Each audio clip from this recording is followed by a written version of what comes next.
आज से लगभग 4 साल पहले 24 मार्च 2020 सबको वो दिन याद है, कोई भूल कैसे सकता है, क्योंकि बाजार थे लहूलुहान, एक तरफा गिरावट, एक तरफ पैसे जा रहे हैं, दूसरी तरफ जान का डर, कोविड का खतरा और दुनिया भर के बाजारों में बड़ा कोहराम। और अब जब भी उस समय की याद आती है तो लोग एकदम डर जाते हैं और बुरी बुरी चीज़ें ध्यान में आने लगती है। लेकिन कभी आपने ये सोचा है, जिस 24 मार्च 2020 को आप एक पनौती दिन की तरह मानते हैं, ये मानते हैं कि ऐसा ख़राब समय ज़िंदगी में कभी ना आए, बिल्कुल ना आए, ये बेहतर। लेकिन ये तो आपके और हमारे हाथ में है नहीं कि कभी ऐसा दिन ना आए, लेकिन अगर आ जाए तो क्या वाकई में ये पनौती वाला दिन है या फिर वेल्थ बनाने वाला दिन? क्योंकि अगर सोचिए, किसी ने 7,500 की निफ्टी पर 24 मार्च के आसपास उस समय हिम्मत करके अगर बाज़ार में पैसा लगाया हो तो आज 3 गुना तो सिर्फ इंडेक्स हो चुके हैं और स्टॉक्स तो कई गुना।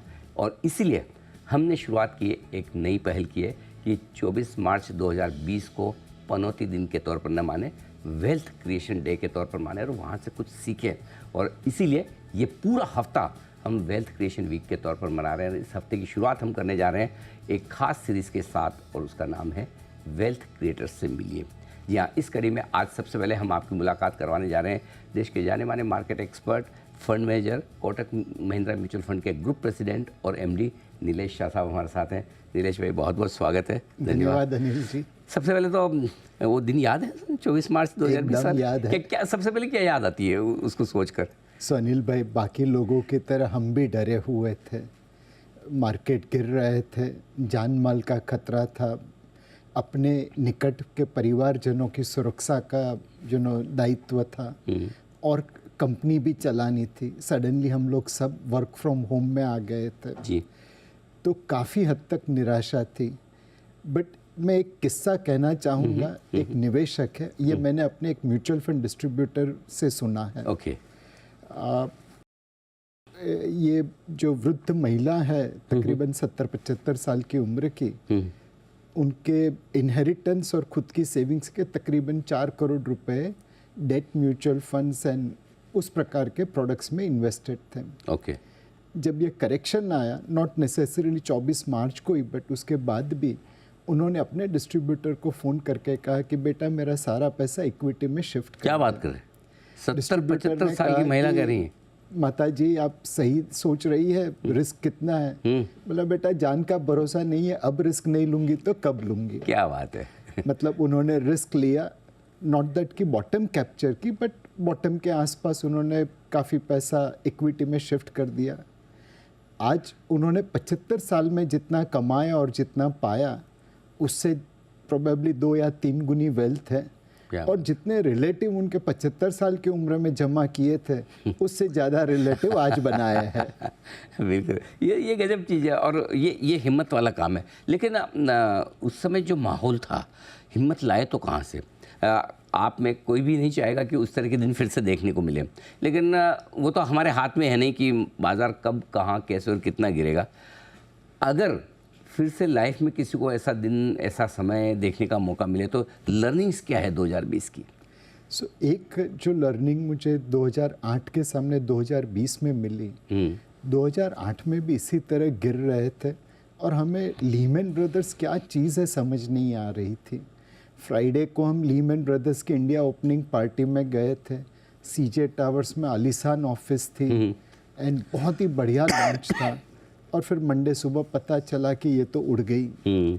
तो हम उतने ही मतलब अननॉलेजेबल थे या इग्नोरेंट थे जितना 2020 में कोविड के बारे में थे। करेक्ट। बट एक बहुत बड़ा फ़र्क जो 2008 और 20 में देखा, निवेशक हिम्मत वाले थे। 2008 में लोकल निवेशक रिडीम कर रहे थे, हम लोगों के पांव पकड़ रहे थे कि मत बेचिए मत बेचिए। 2020 में हम उतने ही इग्नोरेंट थे, बट लोगों को ढाढ़स दे रहे थे और लोगों ने हमारी हौसला अफजाई की कि डरिए मत, हम पैसा भेज रहे हैं और ख़रीदते रहिए मार्केट में। तो ये जो mutual fund distributor, stock brokers, advisers, ये लोग ने मिलके जो इंडिया ग्रोथ स्टोरी की कन्विक्शन निवेशक में पैदा कर दी, वो बहुत ही काबिल तारीफ़ है। अगर उस समय उन निवेशकों ने, उन म्यूचुअल फंड डिस्ट्रीब्यूटर्स ने हमारी मदद नहीं की होती तो शायद हम ये दिन नहीं देख पाते। बिल्कुल, ये बात सही है कि एक कलेक्टिव एफर्ट था सबकी तरफ से कि ताकि लोगों को हिम्मत मिल पाए। वेल्थ क्रिएशन के लिए एक इन्वेस्टर के लिए क्या सबसे बड़ी क्वालिटी होना ज़रूरी है? कि मतलब मैं एक दो तरीके से आप बाज़ार को अप्रोच कर सकते। एक तो भाई मुझे रोज़ कमाई करनी है, ठीक है ना, तो एक मेरे लिए जॉब है या फिर कोई आर्बिट्राज या कोई ट्रेडिंग, वो मेरे रोज़ कमाई वाला सिस्टम है।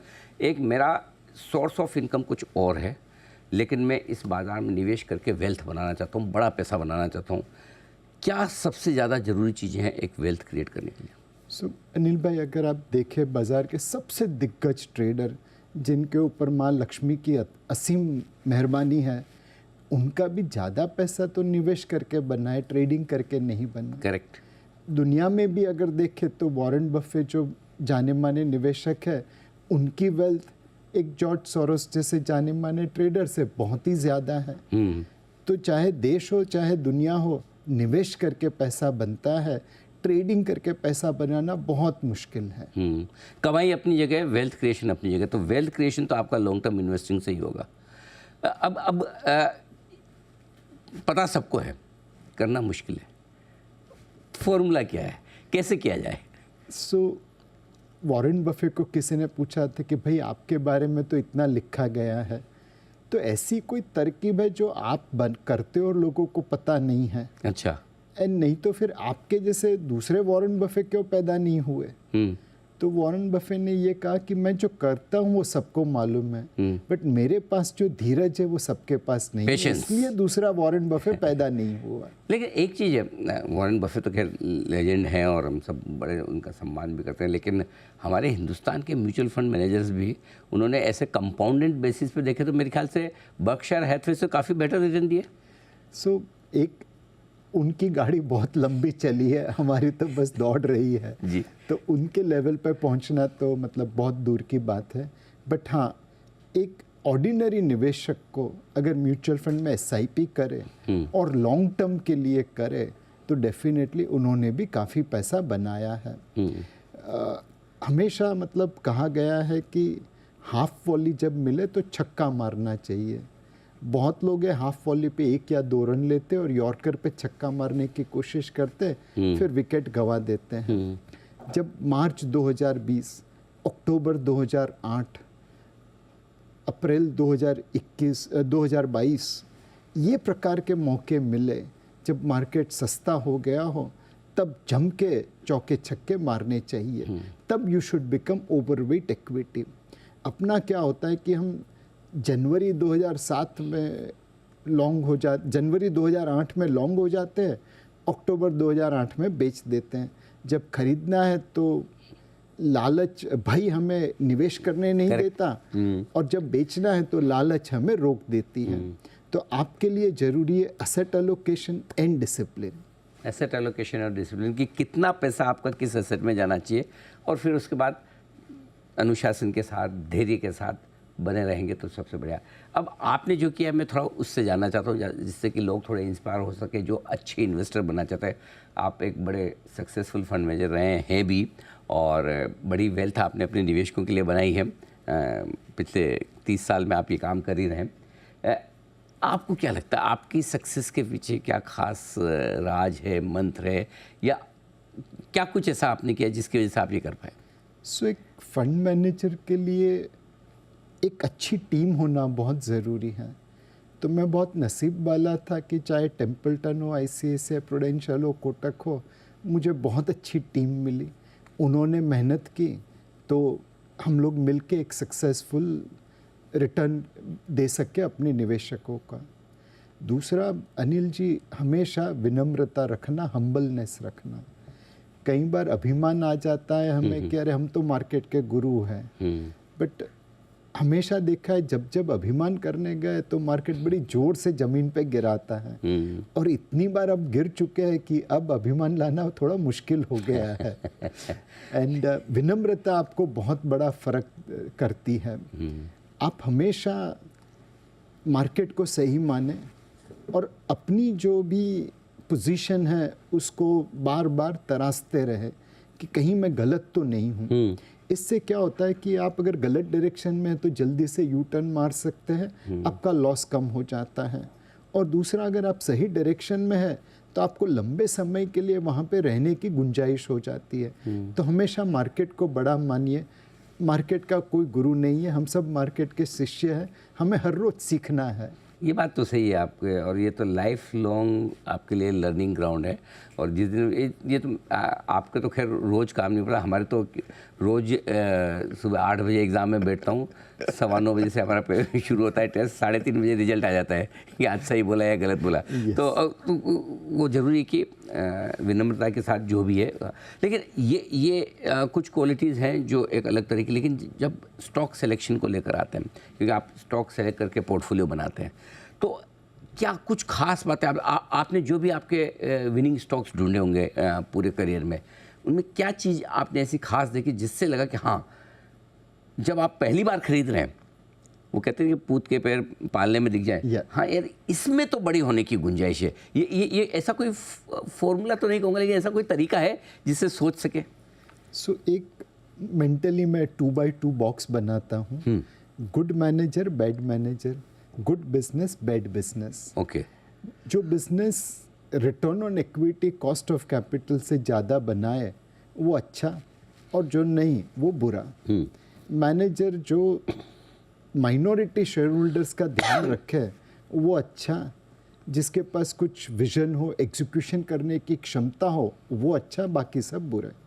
तो जिंदगी में हमेशा कोशिश की है कि बैड बिजनेस और बैड मैनेजर से नाता नहीं पड़े, वो अवॉइड करते हैं। कोशिश यही है कि हमेशा good manager and good business में जाए, बट हर बार वो मुमकिन भी नहीं है। दुविधा तब आती है जब मैनेजर अच्छा हो बिजनेस बुरा हो, या बिजनेस अच्छा हो बट मैनेजर बुरा हो। वहाँ पे कश्मकश रहती है, वहाँ पे जितना कम एक्सपोजर हो सके उतना रखते हैं। बोलने में ये बहुत सिंपल है, बट ये 2x2 मैट्रिक्स आपके लिए बहुत कारगर काम करता है। दूसरी चीज़, आप मार्केट को हमेशा सही मानते हो तो आपकी फोकस यही रहती है कि मैंने जो पोजीशन ली है उसको मैं बार बार चेक करता रहूं, तो गलत हो गए तो यू टर्न मार लेते हैं। और तीसरी चीज़ है, हम लोग एक लंबे ट्रेंड को पकड़ने की कोशिश करते हैं। लंबा ट्रेंड मतलब जो कैपिटल एलोकेशन सही तरीके से कर सके। हमेशा देखा है कि जब आपके पास इजी मनी आ जाता है या ज़्यादा पैसा आ जाता है, तब आप उसकी कदर नहीं करते और उसे उस तरह से निवेश करते हैं कि रिटर्न ऑन इक्विटी गिर जाए। तो जो बंदा एकदम करकसरता से पैसा खर्चा करे, सही तरीके से निवेश करे, उस प्रमोटर के साथ हम रहने की कोशिश करते हैं। तो good business, good manager and good capital allocator, अगर ये तीन का कॉम्बिनेशन आ गया तो बैठ जाते हैं। हर 3 महीने पे चेक करते हैं सही गाड़ी में बैठे ऐसे मिल जाते हैं, ऐसी कंपनियां मिल जाती है, स्टॉक मिल जाते हैं? अनिल भाई, मुश्किल जरूर है, but see Bharat itself is a rising growth story. And अब प्रमोटर को भी पता चल गया है कि कॉर्पोरेट गवर्नेंस कितना ज़रूरी है। तो ग्रोथ में कोई ज़्यादा टेंशन नहीं लगती, बिकॉज भारत ही ग्रो हो रहा है तो उसके पीछे पीछे कंपनियाँ ग्रो हो रही हैं। मैनेजर में भी आजकल बहुत मतलब लोग हैं जो गवर्नेंस के प्रति जागरूक हैं। तो कॉम्बिनेशन तो आराम से मिल रहा है इस वक्त।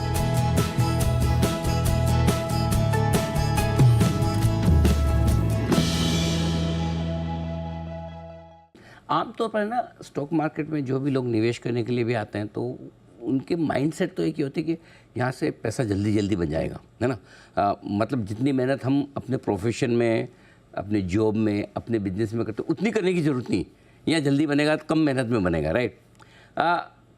और उस चक्कर में ट्रेडिंग करना चाहते हैं कि थोड़ा पैसा ट्रेडिंग से बना दूँ फिर निवेश करूँगा। ये थॉट प्रोसेस सही है क्या? क्या ऐसा करना पॉसिबल है? अनिल भाई, जेसी लिवरमोर अपने ज़माने का सबसे बड़ा ट्रेडर था। 1929 के ग्रेट डिप्रेशन में जिस दिन न्यूयॉर्क में मार्केट गिरा था और कई स्टॉक ब्रोकर और निवेशक ने आत्महत्या कर दी थी, उस दिन वो आज के ज़माने के $1 बिलियन ट्रेडिंग प्रॉफिट करके लौटा था। लोग कहते हैं वो टेक्निकल एनालिस्ट का फादर है, उन्होंने इन्वेंट किया। लोग कहते हैं वो डे ट्रेडिंग उनकी इन्वेंशन है। इतना दिग्गज ट्रेडर जब सबने पैसा खोया उस दिन $1 बिलियन जितना पैसा बना के लौटा, उस बंदे का अंत क्या हुआ? सुसाइड कर ली, आत्महत्या कर ली, बिकॉज लायबिलिटीज असेट से ज़्यादा हो गई। तो एक ऑर्डिनरी ट्रेडर के लिए मैं यही कहूँगा कि भाई अगर आप डोनाल्ड ब्रेडमैन जितने भी अच्छे हो ना, तो आखिरी इनिंग में तो 0 पे ही आउट होंगे। किसी की तकदीर से हम नहीं लड़ सकते। करेक्ट। बट जैसे लिवरमोर जो ट्रेडिंग का डोनाल्ड ब्रेडमैन था, अपनी आखिरी इनिंग में तो 0 पे ही आउट हुआ। हाँ, और एक आध कोई निकल जाए तो निकल भी जाए, बहुत ही किस्मत है। तकदीर है। हाँ, बट इन जनरल लोगों को अगर ये लगता है कि थोड़ा ट्रेडिंग कर करके पैसा बना लूँ, मतलब पैसा कमाने का, वेल्थ बनाने का शॉर्टकट नहीं है। कोई शॉर्टकट नहीं है। आपकी डिसिप्लिन और आपका धैर्य आपको पैसा बना के देता है। आप अगर जंप करते रहेंगे तो ज़्यादातर तो गाड़ी मिस ही कर जाएंगे। मार्च 2020 से जो रिकवरी शुरू हुई, इस पूरे प्रोसेस में आपकी पूरी इंडस्ट्री में कई सारे लाखों करोड़ों नए इन्वेस्टर्स आए, करोड़ों डीमेट अकाउंट खुल रहे हैं, नवयुवक बाज़ार में आ रहे हैं, महिलाएं बाज़ार में आ रही हैं, मार्केट बड़ा हो रहा है। इन लोगों ने 4 साल में कोई मंदी तो देखी नहीं है, ढंग का करेक्शन भी नहीं देखा। और आजकल तो अभी ये सिचुएशन है कि जिस दिन बाज़ार ना बढ़े उसी दिन लोगों को लगता है कि आज मंदी है। तो ये जो माइंड सेट है, ये कितनी खतरनाक है, वेल्थ क्रिएशन में आगे चलते हुए कितनी मुश्किल कर सकते हैं, इससे कैसे बाहर निकलना है? सो अनिल भाई, एक मतलब पैसा बनाना अगर इजी होता तो हम लोग सब बिलियनर होते। सेकंड 2020 के बाद जो हमने समय देखा है वो बहुत ही बेहतरीन समय देखा। मार्केट सस्ता था और वहाँ से आज फेयर वैल्यू के थोड़ा ऊपर ट्रेड हो रहा है। अब फेयर वैल्यू से उसी रिटर्न की एक्सपेक्टेशन हम नहीं कर सकते।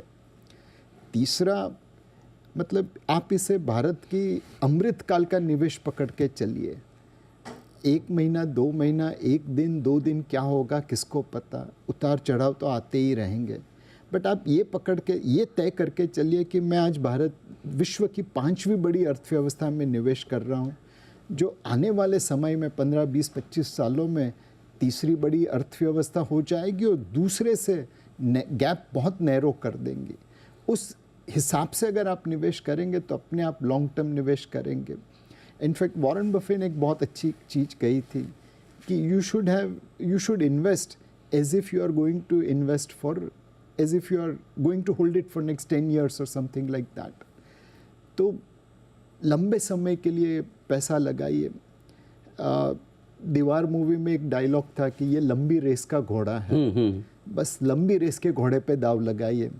आज का माहौल ऐसा है कि गधे और घोड़े दोनों दौड़ रहे हैं और गधे घोड़े को पीछे छोड़ रहे हैं, बट लंबी रेस के घोड़े पे ही पैसा बनता है। मैं समझ गया, आपका इशारा बिल्कुल साफ है कि अगर आप मिड और स्मॉल कैप कंपनी में पैसा लगा रहे हैं तो क्वालिटी चेक जरूर कर ले, वो दोनों बॉक्स टिक कर ले। मैनेजमेंट अच्छा होना चाहिए और बिजनेस भी अच्छा होना चाहिए, क्योंकि घोड़ों और गधों में फ़र्क वही होता है। और करेक्शन में कहते हैं कि लड़कों में और पुरुषों में जो फ़र्क नज़र आता है वही दिखता है। लेकिन एक चीज़ है, लाइफ हाइपर है मार्केट। जब तक लोगों को समझ में आए कि वाकई में इन्वेस्ट करना चाहिए, बने रहना चाहिए, हिंदुस्तान का सबसे बढ़िया समय आ रहा है। अब लोगों को ये भी समझ में आ रहा है कि 5 साल के लिए वापस सरकार भी आ रही है, सब कुछ ठीक दिख रहा है, लेकिन अब लेट हो गए, लाइफ हाइपर है, तो अब भी वेल्थ बनेगी? 100% अनिल भाई, हमारे 30 साल के करियर में हमने कितने हाई देखे और कितने लो भी देखे। हाई पे भी निवेश करके लोगों का पैसा बना है अगर उनके पास लंबी अवधि हो। लो पे भी निवेश करके उतना पैसा नहीं बना बिकॉज लोगों के पास समय का अनुशासन नहीं था। तो yes, it is all time high market, but यहाँ से भी निवेश करके पैसा बनेगा अगर आप सही स्टॉक में निवेश करेंगे और सही समय के लिए निवेश करेंगे। तो लाइफ हाई में निवेश करने में क्या ध्यान रखना है? अगर इक्विटी में कर रहे हैं तो क्या भले लाइफ हाई हो, कई बार लोग बोलते हैं लाइफ हाई के बाद तो नई तेज़ी शुरू होती है, तो लमसम करना चाहिए या अपना SIP वाला फॉर्मूला वही सही है? सो आप अपने असेट एलोकेशन को फॉलो करिए। लेट्स अज्यूम कोई बंदा ऐसा है जिसने मार्च 2020 में बेचा था, अपना नोशनल लॉस रियल लॉस में कन्वर्ट कर दिया और आज वो इक्विटी की गाड़ी में बैठा हुआ है और उसकी ज़रूरत से ज़्यादा पैसा उसका इक्विटी में लगा है, वो ओवरवेट है या लिवरेज करके अब वो ट्रेडिंग कर रहा है बिकॉज उसे लगता है कि मैंने मार्च 2020 में जो गलती की उसको कवर करता हूँ। उनसे निवेदन है कि आप यहाँ पे प्रॉफिट बुक कर लीजिए, लिवरेज ख़त्म कर दीजिए, बिकॉज आपके पास वो रिस्क एपेटाइट नहीं है। कोई ऐसा बंदा है जो मार्च 2020 के समय में होल्ड करके बैठा था, कुछ नया नहीं किया, वो एक एवरेज इन्वेस्टर है, अपनी SIP STP चलाते रहिए, ओवरवेट नहीं रही है इक्विटी में इस समय। बट कोई ऐसा बंदा था जिसने मार्च 2020 में खरीदा था, दैट मीन्स वो रिस्क टेकर है, वो एक बार इस समय ओवरवेट पोजीशन भी चला सकता है बिकॉज उसे पता है रिस्क क्या है। तो अपनी अपनी रिस्क एपेटाइट से असेट एलोकेशन कीजिए। ये मार्केट ऐसा है जहाँ पे आप इक्वल वेट होने चाहिए इक्विटी में, लिवरेज या ओवरवेट नहीं होने चाहिए। बिल्कुल अपना एसेट एलोकेशन प्रॉपर करें। आखिरी सवाल नीलेश भाई, उन दर्शकों के लिए जो हिंदुस्तान में एक सीरियस अच्छा इन्वेस्टर बनना चाहते हैं, लॉन्ग टर्म इन्वेस्टर बनना चाहते हैं, उनके लिए क्या गुरु मंत्र है, कैसे वेल्थ बनेगी, कितनी बनेगी और क्या विजन और क्या व्यू उन्हें लेकर चलना चाहिए? सो अनिल भाई, उनको एक ही सलाह दूंगा, अपने बच्चों को देखिए, अपनी बच्चियों को देखिए। एक बहुत बड़े फंड मैनेजर थे पीटर लिंच करके, फिडेलिटी मैगेलन के, वो अपने फंड मैनेजर को ज़मीन पे लाने के लिए अलग अलग नुस्खे अपनाते थे। अच्छा। एक दिन सारे फंड मैनेजर को स्कूल के बच्चों के सामने लेके गए और कहा, ये बच्चे जो पोर्टफोलियो बनाएंगे उससे आपको आउट परफॉर्म करना है। क्या बात? फंड मैनेजर तिल मिला उठे, बट पीटर लिंच एक से दूसरा नहीं हुआ। बच्चों ने खेलते खेलते पोर्टफोलियो बना लिया। फंड मैनेजर्स प्रेशर में आके कि बच्चों से हारना नहीं है, high risk high return portfolio बना लिया। 1 साल के बाद जब नतीजे देखे, बच्चों ने फंड मैनेजर की धज्जियाँ उड़ा दी। तो एक बच्चों की सरलता से, बच्चों के निखालस रूप से आप निवेश करिए। बच्चों ने क्या खरीदा? वही कंपनी खरीदी जिसके प्रोडक्ट वो यूज़ करते थे। कैडबरी खाते थे तो कैडबरी की कंपनी ली, खिलौने खरीदते थे तो खिलौने के ली, और कपड़े पहनते थे तो कपड़े के लिए। तो एक बच्चे ने जिस तरह से सरलता से, निखालसता से निवेश को अपनाया, वैसे अपनाइए। और दूसरा, अपने बच्चों और बच्चियों को देखिए, 20-25 साल बाद अगर वो आए आपके पास और कहे, पापा मम्मा आपने निवेश क्यों नहीं किया भारत के अमृतकाल में, आप उन्हें क्या जवाब देंगे? आप ये नहीं कह पाएंगे कि जी बिजनेस पे वेल्थ क्रिएशन का शो नहीं था, अनिल भाई ने और नीलेश भाई ने कहा नहीं था निवेश करिए। उनको जवाब देना मुश्किल हो जाए। तो बस अपने बच्चों को देखिए और निवेश कर दीजिए। बिल्कुल, बहुत इतने मतलब बड़ी बात इतनी आप आसानी से कह जाते हैं नीलेश भाई, और जो दिल और दिमाग में उतर भी जाती है। मैं उम्मीद करता हूँ कि वेल्थ क्रिएशन से जुड़ा हुआ ये शो हमारे काफ़ी दर्शकों को दिशा देगा और उन्हें ये कॉन्फिडेंस देगा कि हिंदुस्तान में अभी भी बड़ी वेल्थ कमाने का बड़ा मौका बाकी है। बहुत बहुत धन्यवाद आपका समय देने के लिए और हमारे दर्शकों को आपका पूरा अनुभव साझा करने के लिए। नीलेश शाह साहब, कोटक महिंद्रा म्यूचुअल फंड के ग्रुप प्रेसिडेंट और MD बताते हुए अपनी लाइफ के वेल्थ क्रिएशन के फॉर्मूले। इस शो में इतना ही, बने रहिए हमारे साथ। नमस्कार।